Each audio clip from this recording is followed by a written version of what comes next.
चंद्र बांगर महाराष्ट्रातील देशातील हवामान परिस्थितीसंदर्भात ताजा अंदाज देणार आहे. आपण बघतो ते एक विलमार्क लो प्रेशर हे दक्षिण अंदमान समुद्रामध्ये तयार झालेलं आहे आणि लवकरच श्रीलंकेच्या दरम्यान देखील एक कमी दाबाचं क्षेत्र विकसित होत आहे. या दोन्हींचा प्रभाव एकत्रित होऊन यदाकदाचित नवीन सिस्टम तयार होईल असा कयास बऱ्याच हवामान अभ्यासकांचा आहे. या ठिकाणी 25 तारखेलाच डीप डिप्रेशनचा अंदाज हवामान विभागाकडून देण्यात आला आहे. सायक्लोनिक स्ट्रोम ज्याला आपण सेनियार असं म्हणतो, त्याची निर्मिती होऊन पुढे साधारण 27 तारखेपर्यंत त्याचा प्रभाव राहील अशा प्रकारचा अंदाज हवामान विभागाकडून देण्यात आला आहे. हवामान विभागाच्या वेबसाईटला आपण जर बघितलं तर श्रीलंकेच्या दरम्यान एक कमी दाबाचं क्षेत्र तर डीप डिप्रेशन हे अंदमान समुद्रात तयार झाल्याचं या ठिकाणी दाखवण्यात आलं आहे. भारतीय हवामान खात्याने डीप डिप्रेशनचा मार्ग देखील दाखवलेला आहे. पुढे याचं वादळात रूपांतर होईल, परंतु हे फार प्रभावी चक्रीवादळ तयार होईल असं मात्र दाखवण्यात आलेलं नाही आहे. शिवाय डीप डिप्रेशनचा मार्ग हा अंदमान समुद्राच्या किंवा मलाक्का भागामध्ये तयार झालेलं हे डिप्रेशन त्याच भागात संपुष्टात येऊ शकतं असा देखील अंदाज आहे. सध्या तरी या दोन्ही वादळी सिस्टमचा प्रभाव हा या भागापर्यंत तयार होऊ शकतो असाच अंदाज आहे. यामध्ये काही वाढ झाल्यास आपण त्या संदर्भात सविस्तर अंदाज पुढच्या अपडेटमध्ये घेऊ. आपण रात्री देखील बघितलेलं आहे इन्वेस्ट 95B आणि इन्वेस्ट 96B हे जे दोन सिस्टम तयार झालेले आहेत, या दोन्ही सिस्टमचा भारतीय हवामानावर किती परिणाम होतो ते आपण बघतो. परंतु मलाक्का या भागात जे काही डिप्रेशन तयार झालेलं आहे ते त्याच भागात संपुष्टात येईल असा अंदाज आहे. मात्र श्रीलंकेच्या दरम्यान जे 96B हे दुसरी सिस्टम तयार झालेली आहे ती मात्र भारतीय भागावर परिणाम करू शकते असा अंदाज आहे. भारतीय हवामान खात्याने दिलेल्या अंदाजाचा आपल्याला त्यामुळे मागोवा येणार आहे.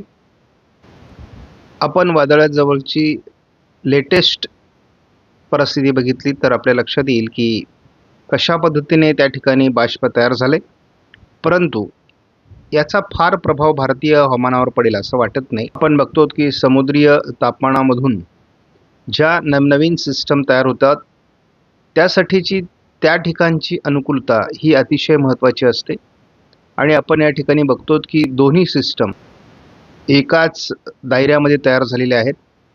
यदाकदाचित या दोन्हींचा किती प्रभाव या भागामध्ये पडतोय आणि भारतीय भूभागावर त्याचा किती परिणाम होतो हे आपल्या दृष्टीने महत्त्वाचं आहे. आपल्या अंदाजानुसार श्रीलंकेजवळील सिस्टम ही अधिक प्रभावी बनेल आणि त्यातूनच सायक्लोनिक सर्क्युलेशनची प्रभावी निर्मिती होईल असा अंदाज आहे. आज 26 तारखेला फारशी थंडी महाराष्ट्रामध्ये नाही आहे, उद्याही असणार नाही. जवळपास 28 पर्यंत तरी थंडीचा प्रभाव नाही आहे. 29 पासून थोडी हलकी थंडी महाराष्ट्रामध्ये जाणवू शकते.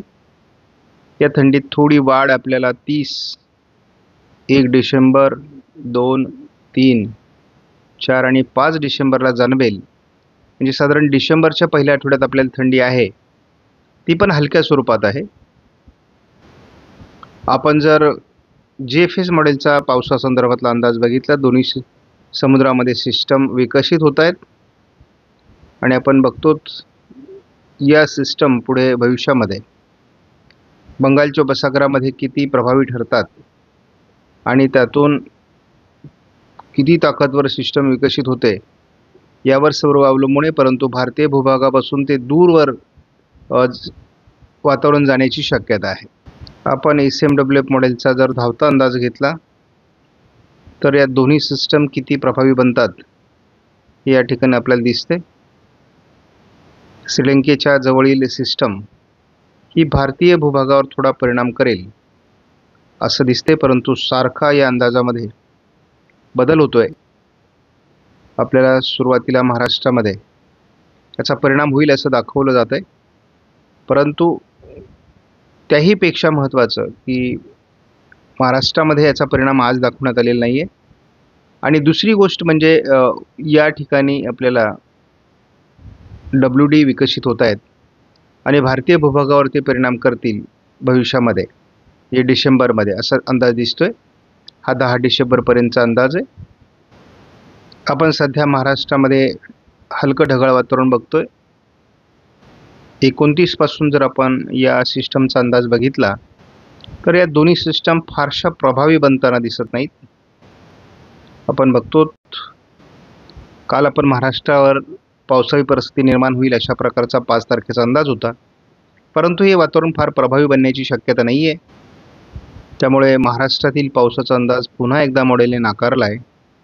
मात्र नवीन WD हे मैदानी भागाकडे सरकत आहेत आणि हे जर वातावरण आपल्याला प्रभावीपणे या ठिकाणी सरकणार असेल राजस्थान गुजरातवर, तर यदा कदाचित महाराष्ट्रावर किती परिणाम होईल याचा हे आपल्याला बघावं लागेल. कारण ही जेव्हा मैदानी भागावर हे बरसणार आहे तेव्हा गारपिटीच्या स्वरूपात बरसणार आहे. त्यामुळे एकूणच 10 तारखेनंतर प्रभावी WD देखील सक्रिय होऊ शकतात असा अंदाज आहे. वादळाचा फार प्रभाव भारतीय भूभागावर पडेल असं दिसत नाही. महाराष्ट्रामध्ये तयार होत असलेल्या ढगाळ परिस्थितीमुळे थंडीचं प्रमाण कमी झालेलं आहे. हलकी ढगाळ परिस्थिती आहे. यातून कुठल्याही प्रकारचं पावसाळी वातावरण तयार होण्याचे संकेत नाही आहेत. कालपर्यंत ECMWF मॉडेल महाराष्ट्रामध्ये 5, 6, 7 तारखेला पावसाळी वातावरण दाखवत होतं, परंतु समुद्रीय भागात होत असलेले वेगवेगळ्या प्रकारच्या वादळी सिस्टम या फारशा प्रभावी बनणार नाही आहेत. त्यामुळे आपल्याला अशा कोणत्याही प्रकारचं पावसाळी वातावरण महाराष्ट्रामध्ये तयार होण्याचे आता संकेत येत नाही आहेत. तर त्या दृष्टीने आपण वातावरणावर लक्ष ठेवून आहोत. दररोजची अपडेट आपण देतो आहोत. श्रीलंकेच्या दरम्यान तयार होत असलेलं एक कमी दाबाचं क्षेत्र किती प्रभावी बनतं, त्याचं डिप्रेशनपर्यंत ते जाण्याची शक्यता आहे आणि यदाकदाचित त्याचं चक्रीवादळही होईल. आता बंगालच्या उपसागरामध्ये कोमरीन भागामध्ये जे काही वातावरण तयार झालेलं आहे, तर याचा किती परिणाम भारतीय समुद्रामध्ये होतो हे आपल्याला बघायचं, कारण ते अंतर्गत भागातच घोटाळण्याची शक्यता आहे. त्यामुळे त्याचा फार परिणाम होईल असं वाटत नाही. परंतु आपण या ठिकाणी एक बाब बघतो की ही जी सिस्टम तयार होणार आहे या सिस्टमचा परिणाम थोडा गडचिरोली जिल्ह्यामध्ये दक्षिणी भागात जाणवण्याची शक्यता आहे. आपण बघतो गडचिरोलीमध्ये